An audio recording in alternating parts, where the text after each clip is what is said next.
모세가 여호와께 돌아와서 아뢰되 주여 어찌하여 이 백성이 학대를 당하게 하셨나이까?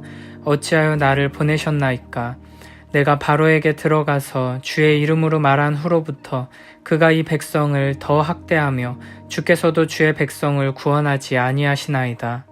여호와께서 모세에게 이르시되 이제 내가 바로에게 하는 일을 내가 보리라.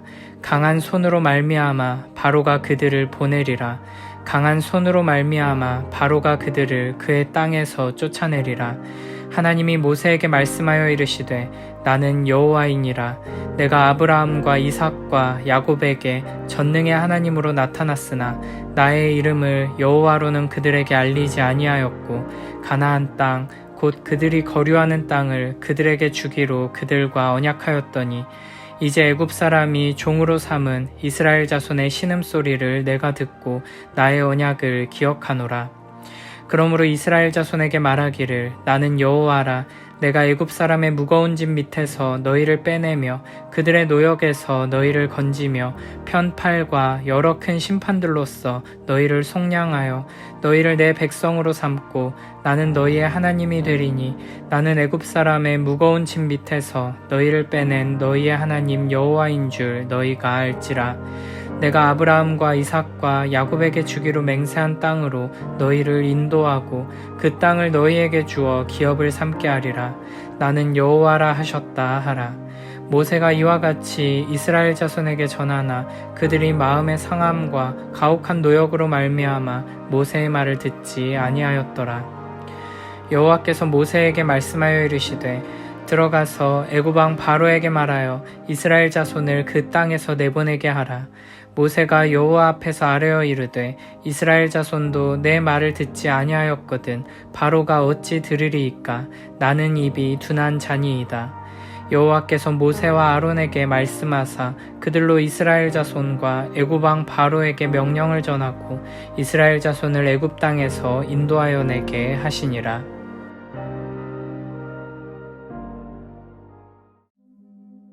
모세가 하나님의 말씀을 따라 바로 앞에 나아가서 내 백성을 보내라는 여호와의 말씀을 전했지만 바로는 여호와가 누구이기에 내가 그의 목소리를 듣고 이스라엘을 보내겠느냐라고 비웃으며 거절했고 오히려 이스라엘 백성들을 향한 노역을 더욱 심하고 괴롭게 만들었습니다.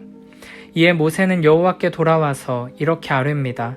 주여 어찌하여 이 백성이 학대를 당하게 하셨나이까? 어찌하여 나를 보내셨나이까? 내가 바로에게 들어가서 주의 이름으로 말한 후로부터 그가 이 백성을 더 학대하며 주께서도 주의 백성을 구원하지 아니하시나이다.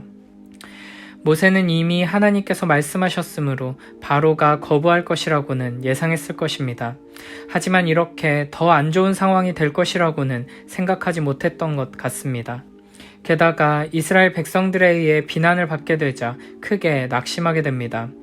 모세가 처음 하나님께 부르심을 받았을 때 가장 걱정하며 두려워했던 일이 바로 동족들에게 무시당하고 거부당하는 일이었습니다. 그런데 지금 바로 그 일이 일어나 버린 것입니다. 그래서 모세는 이 모든 상황을 하나님 탓으로 돌리며 하나님께 따지고 있습니다. 22절에서 주여 어찌하여 이 백성이 학대를 당하게 하셨나이까? 라고 말할 때 학대를 당하게 하셨다는 말을 직역하면 당신이 악을 행했다 라는 뜻입니다. 하나님을 향해 매우 직설적이고 공격적으로 말하고 있는 것입니다. 23절에서는 같은 표현으로 바로에게 사용합니다.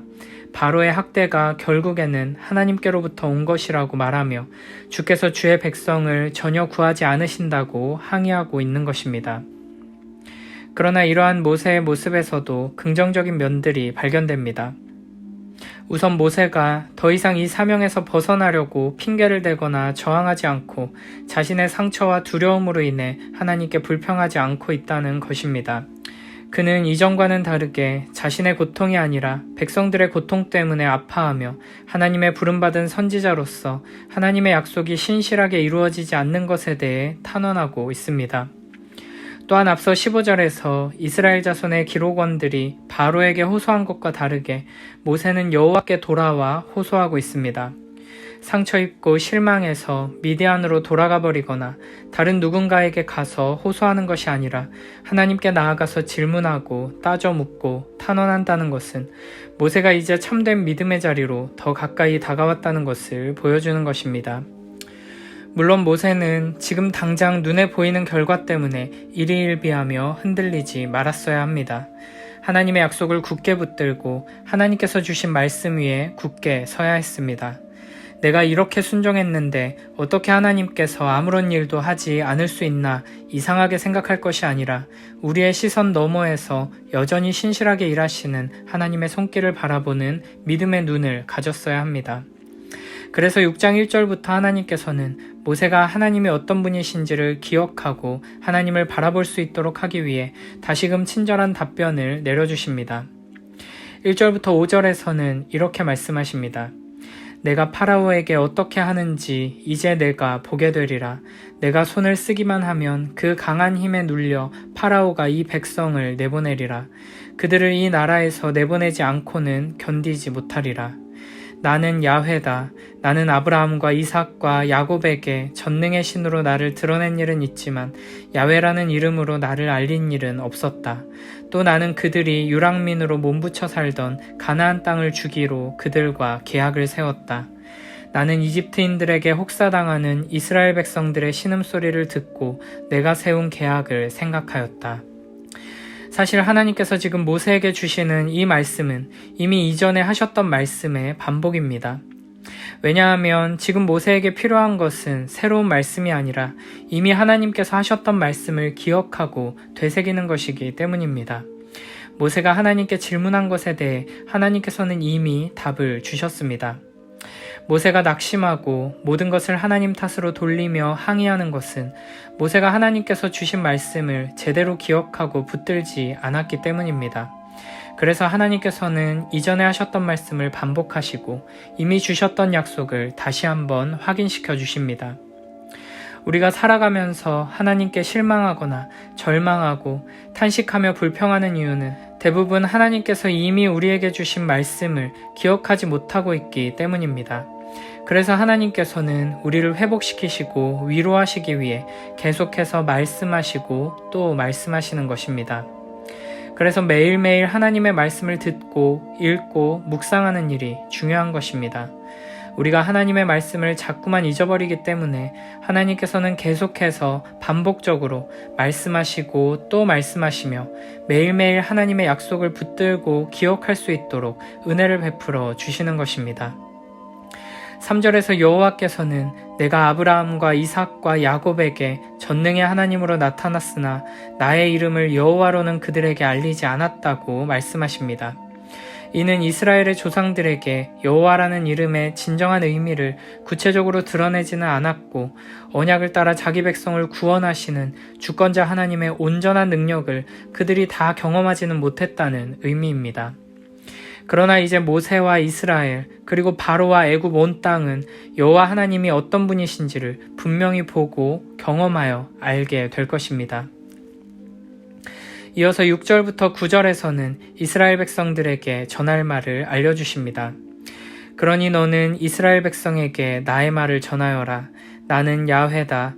내가 너희를 이집트인들의 종살이에서 빼내고 그 고역에서 건져내리라. 나의 팔을 펴서 무서운 심판을 내려 너희를 구해내리라. 너희를 나의 백성으로 삼고 나는 너희의 하나님이 되어주리라. 그제야 너희는 나 야훼가 너희 하나님임을 너희를 종으로 부리는 이집트인들의 소나귀에서 빼낸 하나님임을 알리라. 내가 아브라함과 이삭과 야곱에게 주겠다고 맹세한 가나안 땅으로 너희를 이끌어 그곳을 차지하게 하리라. 나는 야훼다. 하나님께서는 모세에게 그리고 이스라엘 백성에게 나는 야훼다, 나는 여호와다 라는 말씀을 반복하십니다. 하나님의 말씀대로 순종했지만 기대했던 상황과 정반대의 고난이 닥쳐온 이 시점에 하나님이 누구신지 여호와께서 어떤 분이신지를 생각하고 바라보고 의지해야 한다는 것입니다. 우리도 마찬가지입니다. 이해할 수 없는 고난이 닥쳤을 때, 큰 어려움과 슬픔 가운데 있을 때 우리는 그 어느 때보다도 더욱 하나님의 말씀에 귀 기울여야 합니다. 지금 이 순간 우리에게 주시는 하나님의 말씀과 이미 우리에게 말씀하셨던 그 음성에 귀 기울이며 하나님이 어떤 분이신지에 초점을 맞춰야 합니다. 우리가 처한 상황과 환경은 하나님이 실패하셨다고 말하는 것처럼 보일지라도 하나님은 전능하시며 모든 것을 통치하고 다스리시는 분이시고 스스로 존재하시는 분이심을 기억하고 붙들어야 합니다. 때로는 모든 상황과 환경이 또는 우리의 마음이 하나님이 나를 미워하신다거나 하나님이 나를 잊으셨다고 말하는 것처럼 보일지라도 우리는 하나님께서 나를 사랑하시며 언제나 변함없이 나와 함께 하신다는 것을 기억해야 하고 언약에 신실하신 하나님이심을 잊지 말아야 합니다. 이렇게 우리 눈에 보이는 현상이나 경험 또는 이 세상의 평가나 판단 혹은 우리의 마음이나 생각이 아니라 하나님의 말씀에 근거해서 하나님의 성품과 속성에 근거해서 모든 것을 이해하려고 노력하는 것이 바로 믿음의 자세라고 할 수 있습니다.